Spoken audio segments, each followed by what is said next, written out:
ఏమో పద్మ, What? మరి మన పెద్దోడు భాస్కరు ఆ ఎదురింటి రంగారావు ఆ కూతురికి లైన్ వేస్తున్నాడంట, Oh ఏదో my సైకిల్ God. అవి చేస్తున్నాడంట, దారిలో పెట్టుకోవడానికి ప్రయత్నం చేస్తున్నాడంట. ఆ? ఆ, పక్కింటి రంగారావు చెప్పాడులే. ఆ, నువ్వు ఇంట్లో ఉండి గమనిస్తూ ఉండొద్దు. నేను ఏదో ఆఫీస్ పనుల మీద అటు ఇటు తిరుగుతూ ఉంటాను. నువ్వు ఎక్కువ టైం ఇంట్లో ఉంటావు కదా, అవన్నీ గమనించొద్దు. నాకు ఆ రంగారావు చెప్తేనే తెలిసింది విషయం. నువ్వన్నా వాడిని మందలిచ్చు, లేదా నేనన్నా వాడిని మందలిస్తాను. పిల్లలు దారిలో పెట్టకపోతే ఎట్ట, ఇలాంటి పనులు చేస్తారా మనకి చెడ్డ పేరు కదా.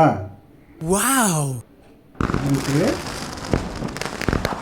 నేను మా ఆఫీస్లో కొలీగు శిరీష్తో చనువుగా ఉంటున్నాను, ఏదో వ్యవహారం ఉందని చెప్పి నీకు విషయం తెలిసిందా?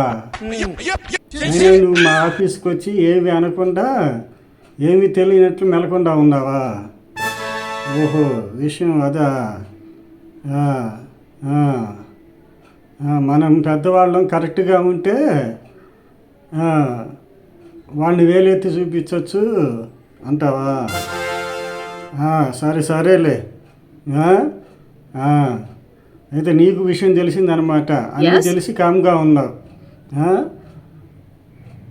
ఇద్దరు తండ్రి కొడుకులు సరిపోయారులే ఆ విషయంలో అంటున్నావా? బాగానే ఉంది, బాగానే ఉంది.